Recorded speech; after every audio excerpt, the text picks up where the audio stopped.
ఇప్పుడు ఢిల్లీలో winter sessions జరుగుతున్నాయి, పార్లమెంట్ జరుగుతోంది. మన రాష్ట్రానికి సంబంధించి 25 మంది లోక్సభ ఎంపీలు ఉన్నారు, 11 మంది రాజ్యసభ ఎంపీలు ఉన్నారు. అంటే మొత్తం 36 మంది ఎంపీలు ఉన్నారు. కనీసం ఈ సెషన్లోనైనా మన రాష్ట్ర ప్రజల హక్కుల కోసం కొట్లాడతారేమో అని ప్రతిరోజు చూస్తూనే ఉన్నాం, ఎదురు చూస్తూనే ఉన్నాం. కానీ ఇప్పటికీ మన రాష్ట్ర ఎంపీలు చాలా బుద్ధిమంతులుగా చక్కగా కూర్చుంటున్నారు. మోడీ గారు మాట్లాడితే చప్పట్లు కూడా కొడుతున్నారు.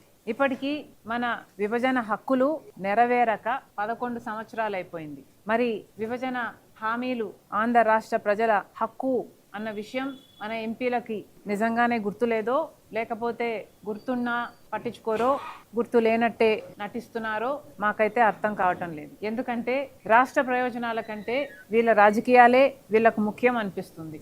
మన హామీల మీద, మన హక్కుల మీద మన రాష్ట్ర ప్రజల తరపున పోరాటం చేయడం కంటే మోడీ గారి మెప్పే వీళ్లకు మిన్నా అనిపిస్తుంది. ఢిల్లీలో రాష్ట్రంలో ఎంపీలుగా పదవులు అనుభవించడం మీద ఉన్న శ్రద్ధ ఆంధ్ర రాష్ట్ర ప్రజల హక్కుల మీద లేనట్టుగా కనిపిస్తుంది. అసలు నిజానికి ఏమనిపిస్తుందంటే, పేరుకు మాత్రమే వీళ్ళంతా వేరువేరు పార్టీలుగా, టీడీపీ గానో, జనసేన గానో, వైసీపీ గానో పేరుకు మాత్రమే వేరువేరుగా ఉన్నారు. కానీ నిజానికి వీళ్ళంతా బీజేపీ పార్టీ బినామీలా అనిపిస్తుంది. ఇంతమంది ఎంపీలు ఉన్నా కూడా వేరువేరు పార్టీల నుంచి మొత్తం అందరూ మోడీ గారి చేతిలో రబ్బర్ స్టాంపులే అనిపిస్తుంది, బీజేపీ చేతిలో కీలు బొమ్మలే అనిపిస్తుంది. మన రాష్ట్రం ఏర్పడి ఇప్పటికీ 11 సంవత్సరాలు అయిపోయింది. 11 సంవత్సరాలుగా మన రాష్ట్రానికి సంబంధించిన ఏ ఒక్క విభజన హామీ ఇంతవరకు నెరవేరలేదు. మన రాష్ట్రానికి, మన ప్రజలకు హక్కుగా లభించిన ఈ హామీల్లో ఏ ఒక్కటి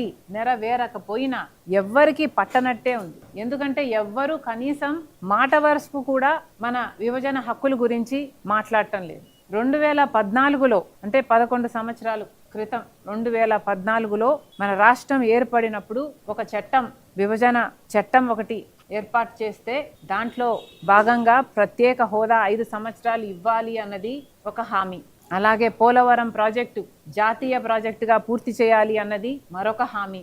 రాజధాని, కొత్త రాజధాని పూర్తి నిర్మాణ బాధ్యత కేంద్రమే తీసుకొని కట్టాలి అన్నది ఇంకొక హామీ. కడప స్టీల్ ఫ్యాక్టరీ అయితేనేమి, దుగ్గరాజ్ పోర్ట్ అయితేనేమి, లేక వెనకబడిన ప్రాంతాలకు అడిషనల్ ఎకనామిక్ ఫైనాన్షియల్ ఫండ్ అయితేనేమి, ఇలా ఎన్నో హామీలు ఉన్నాయి. కానీ ఇప్పటికీ ఒక్కటి కూడా నెరవేరలేదు. కనీసం 5% కూడా డెఫినెట్ గా నెరవేరలేదు. అయినా కూడా మన నాయకులకి, మన ఎంపీలకు ఏమి పట్టనట్టే ఉన్నారు. ఎందుకని అడుగుతున్నాం. అసలు ఈ హామీలన్నీ విభజన చట్టం కింద రికార్డ్ అయి ఉన్నాయి. అంటే ఇదంతా ఒక చట్టం, ఒక లా. మరి ఎంపీలకి అర్థం అవుతుందా? మనందరికీ అర్థం అవుతుందా? AP reorganisation act 2014 is a central act enacted by the Parliament of India under Section 3 of the Constitution of India. This act has absolute constitutional validity and supreme legal authority in all matters conflicting with state laws. This act in nature is irrefutable. The legal strength of this act is unassailable and irreversible, which means that this act has to be upheld by the judiciary as constitutionally sound and binding. That is the strength, that is how strong this act is. ఈ చట్టం అంత పకడ్బందీగా తయారు చేశారు, అంత గట్టిగా, అంత strength కలిగిందిగా ఈ చట్టం ఉన్నప్పుడు మరి ఈ చట్టంలో ఉన్న అంశాలను మనం ఎందుకు పొందుకోలేకపోతున్నాం?